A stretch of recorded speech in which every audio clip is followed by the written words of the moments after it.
हनुमान जी महाराज को खाने के लिए प्रस्तुत। अब श्री हनुमान जी महाराज ने क्या किया, देखिए समझने योग्य बात है। क्योंकि लंकिनी के पहले सिंगिका मिली थी, उन्होंने भी हनुमान जी महाराज का मार्ग रोका था। सुंदरकांड की कथा आप लोग सब जानते हैं, ये मुझे विश्वास है।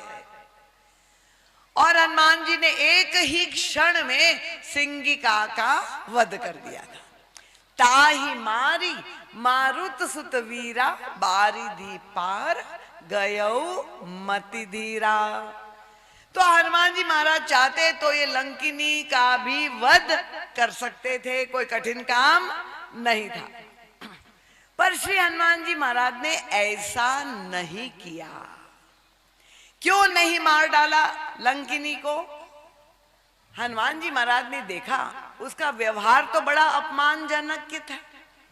क्योंकि श्री हनुमान जी महाराज को वो दुष्ट कह रही है, चोर कह रही, शठ कह रही है, प्रहार कर रही है, खाने के लिए तत्पर। तो हनुमान जी महाराज की प्रतिक्रिया क्या थी? हनुमान जी महाराज ने देखा, देखिए लंकिनी की दृष्टि कितनी पैनी थी, इतनी सूक्ष्म दृष्टि थी कि एक मच्छर भी उनकी दृष्टि से बच नहीं पाया। अगर कोई पहरेदार हो, आपकी कोठी में कोई चौकीदार आपने रखा हो, दिन रात के पहरा दे, और पहरेदार अक्सर रात के समय जो है वो सोते ही मिलते हैं, कोई नहीं जगता है। कितना ही आप उनको कहे पर रात में नींद आती है। पर हनुमान जी महाराज रात के समय में लंका में प्रवेश कर रहे हैं, पर लंकिनी इतनी सजग है, चौकन्नी है, सावधान होकर अपने कर्तव्य का पालन कर रही है। उसकी दृष्टि इतनी पैनी है। अब श्री हनुमान जी महाराज ने देखो क्या किया, गुण दर्शन कर रहे हैं। लंकिनी में क्या विशेषता है? लंकिनी दोष दर्शन कर रही है हनुमान जी में, उनमें उनको हनुमान जी में सारे अवगुण दिखाई दे रहे। वो हनुमान जी को चोर भी कह रही है, दुष्ट भी समझ कह रही है, वो दोष दर्शन कर रही है। अब आपके पास पैनी दृष्टि हो, आपकी आंखें, आपकी दृष्टि बहुत ही पैनी हो, और अगर आप उसका उपयोग केवल दूसरों के दोष दर्शन में करे तो दृष्टि की सार्थकता नहीं हुई। अगर दृष्टि बहुत पैनी है तो आप स्वदोष दर्शन करिए, अपने दोष दर्शन करें तब तो साधक है, तब तो सार्थक है। पर पैनी दृष्टि से दूसरों में दोष देखे, ये तो लंका वासियों की ही विशेषता है। हमारे गुरुदेव कहते हैं कि देखो यहाँ पर दो दृष्टांत मिल गए, संत और असंत, दोनों का दृष्टांत एक साथ मिल। असंत जो होता है वो यही करता है, चाहे भगवान ही क्यों ना खड़े हो, चाहे भक्ताग्रगण्य राम दूत हनुमान जी क्यों ना खड़े हो, जो असंत होगा वो उसमें दोष दर्शन ही करेगा, उनको उसमें दोष ही दोष दिखेगा। ये असंत का लक्षण। और संत का लक्षण क्या है? उनका वो लंकिनी यद्यपि उसका सारा व्यवहार अनौचित्यपूर्ण था, फिर भी श्री हनुमान जी महाराज उसमें गुण दर्शन कर रहे हैं। ये संतों का लक्षण है कि वे तो जब देखते हैं तो दूसरों में गुण ही देखते हैं। तो ये अंतर, क्योंकि एक किसी ने मुझे ये प्रश्न किया था, संत और असंत में क्या अंतर है, हम कैसे पहचाने? क्योंकि वस्त्र से तो कोई भी संत का चोला पहन सकता है। अगर वस्त्र को आप संत कहेंगे तो 50 रुपए में कोई भी संत बन सकता है।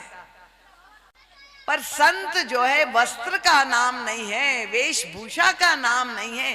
संतत्व तो व्यक्ति के स्वभाव का, उसकी प्रकृति का गुण है, वो साधुता है।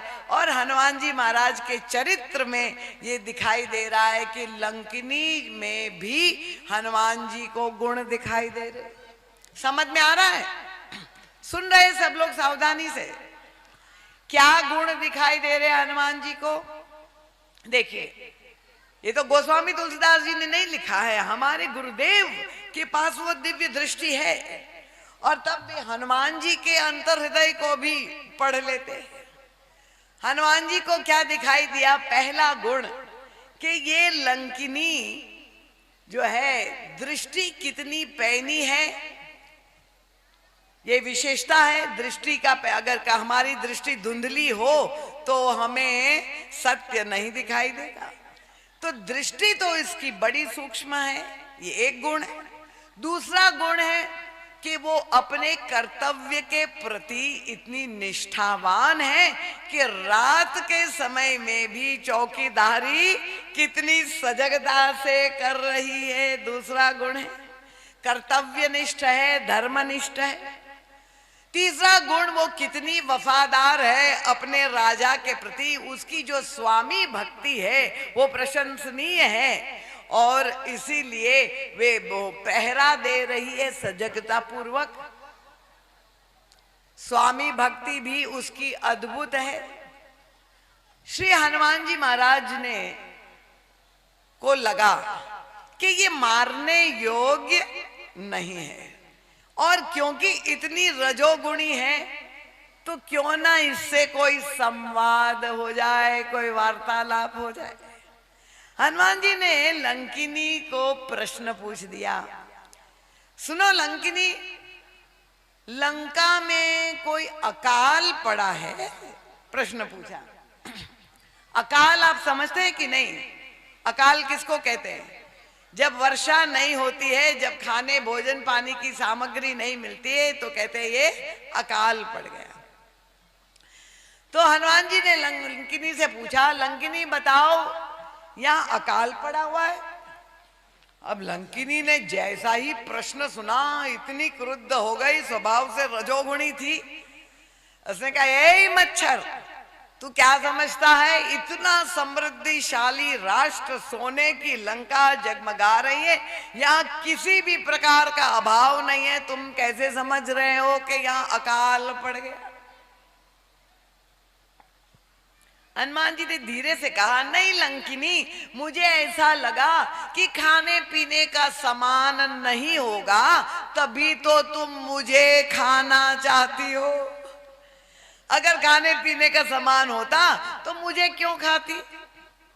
आप लंकिनी ने सुन के, नहीं, मैं भूखी हूं इसलिए नहीं तुम्हें खा रही, मैंने एक व्रत लिया है, एक संकल्प लिया है।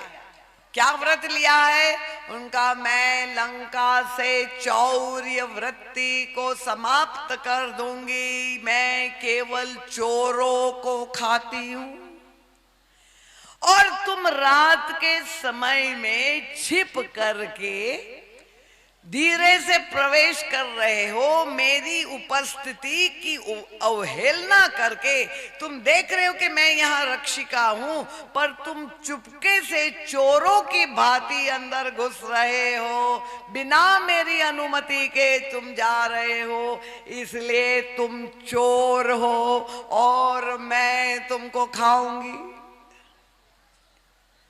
श्री हनुमान जी सोचने लगे, लंकिनी बात तो बहुत बढ़िया कह रही। अक्सर नेता लोग बड़ी बात ऐसे करते हैं कि हम देश से गरीबी समाप्त कर देंगे, कहते हैं नहीं। जैसे लंकिनी ने कहा, मैं चोरों को, चौर्य वृत्ति को समाप्त कर दूंगी, हम भ्रष्टाचार को समाप्त कर देंगे। बातें तो बहुत बड़ी सैद्धांतिक अच्छी लगती है सुनने में, पर हनुमान जी विचार करने लगे कि ये बात तो बहुत बड़ी सैद्धांतिक कर रहे कि मैं केवल चोरों को खाती हूं, और सच में अगर ये चोरों को खाती होती, हनुमान जी सोचने लगे कि भैया उसकी व्याख्या बड़ी विचित्र है। कोई व्यक्ति दिन दहाड़े चोरी करे तो वो चोर नहीं, रात के समय कोई आए तो वो उसको चोर कह रही। कोई साधु वेश बना करके चोरी करे तो वो चोर नहीं, और मैं छिप करके जो है आया हुआ पता लगाने के लिए, तो मैं चोर हो गया। और भगवान की शक्ति का बलात् अपहरण करे तो वो चोर नहीं। और मैं उस शक्ति का पता लगाने के आया हूं, मुझे वो चोर बता रही है। सबसे, अगर सच में वो चोरों को खाती होती तो सबसे बड़ा चोर तो लंका में बैठा है। उसने व्रत लिया है कि मैं चौर्य वृत्ति को समाप्त कर दूंगी, तो सबसे बड़े चोर की तो वो सेवा कर रही है, और मैं आया हूं चोरी का पता लगाने और वो मुझे खाने के लिए तत्पर है। इसका मतलब कि उसकी धर्म बुद्धि विपरीत है।